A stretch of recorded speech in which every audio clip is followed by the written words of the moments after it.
अपने हाथों को उठाओ और बोलो, यीशु मैं तेरे सामने हूँ। मेरी हर चिंता, हर परेशानी मैं तेरे चरणों में रख देता हूँ। आज की वचन उन सब के लिए है जो टेंशन में है, जो डिप्रेशन में है, जो डर के साथ जी रहे हैं। बाइबल कहती है किसी भी बात की चिंता मत करो, बल्कि हर एक बात में अपनी प्रार्थना और विनती के द्वारा धन्यवाद के साथ अपनी बातें परमेश्वर के सामने रखो।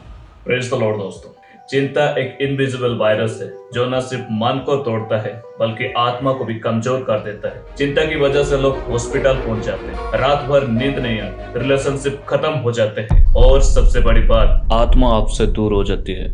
लेकिन बाइबल कहती है यीशु को सब कुछ पता, क्योंकि वो सिर्फ सुनता नहीं है, वो जवाब भी देता है। लेकिन उसका जवाब देने का तरीका दुनिया से अलग होता है। जब तुम यीशु को सब कुछ बताते हो, अपना प्रॉब्लम्स, अपना डाउट्स, अपने रिश्तों के बारे में, तो सिर्फ यीशु तुम्हारे बातें नहीं सुनता, वो तुम्हारे आत्मा को छू लेता है और तुम्हारे दिल के बोझ को हल्का कर देता है। सोचिए, एक माँ के पास जब उसका बेटा रोता हुआ आता है तो माँ सिर्फ पूछती नहीं है कि क्या हुआ बेटा, वो उसे गले लगाती है, उसका आंसू पोंछती है और कहती है मैं हूं ना। यीशु भी हमें वैसे ही संभालती है जब हम उसे सब कुछ बताते हैं। और जब तुम अपनी चिंता उसे बताते हो तो तुम्हारा मन एक शांति से भर जाता है, वही शांति जो दुनिया की सलाह से नहीं मिलती। चिंता में उलझने की बजाय यीशु के पास जाओ और उसे सब कुछ बताओ, बिना फिल्टर के, बिना सहम के, क्योंकि जब तक तुम उसे नहीं बताओगे तब तक तुम खुद उस बोझ को उठाओगे।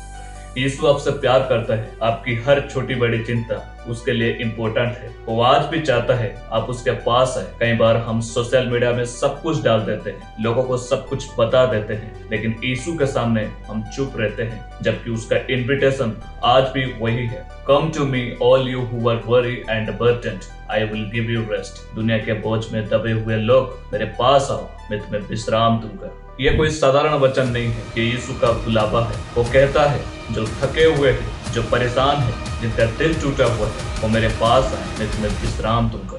दोस्तों, मैं तुम्हें बताना चाहता हूँ, बाइबल में हन्ना नाम की एक स्त्री थी जो सालों से टूट चुकी थी। उसका मन बोझ से दबा हुआ था, क्योंकि कई साल गुजर गए लेकिन उसके आंचल में कोई बच्चा नहीं था। हर बार जब हन्ना परमेश्वर के भवन में जाती थी, उसका मन और टूट जाते थे। लेकिन उस दिन कुछ अलग हुआ। वो परमेश्वर के भवन में गई, बिना किसी शब्द के, बिना किसी दिखावे के, सिर्फ आंखों में आंसू और दिल की गहराई से निकली हुई प्रार्थना लेकर। उसने परमेश्वर से कहा, हे प्रभु, यदि तू मेरे दर्द को देखेगा और मुझे एक पुत्र देगा तो मैं उसे तेरे सेवा के लिए अर्पित कर दूंगी। इतना कहकर वो चली गई।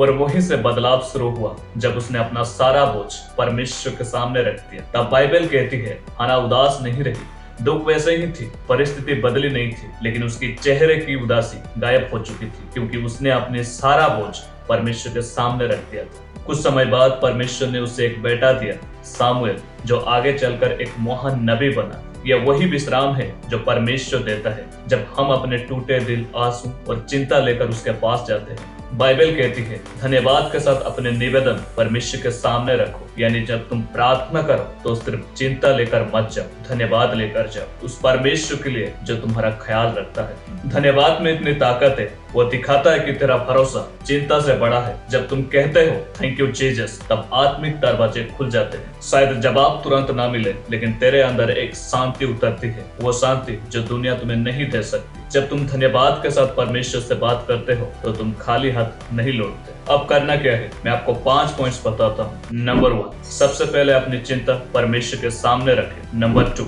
रोज कुछ वक्त प्रार्थना में बिताओ, बिना फोन, बिना डिस्ट्रैक्शंस के साथ। नंबर 3, हर काम के लिए धन्यवाद करो। नंबर 4, एक जीवित जगत के साथ जुड़ जाओ। नंबर 5, जब भी चिंता आए तुरंत बोलो, यीशु अब मुझे संभाल। दोस्तों, चिंता जिंदगी नहीं बदलती, प्रार्थना वो बदलती है जो इंसानी ताकत नहीं बदलता। अगर सुकून चाहते हो तो जीसस को सब कुछ बताओ, चिंता मत करो। अगली बार फिर मिलेंगे एक नए आत्मिक संदेश के साथ। तब तक के लिए जय मसीह की।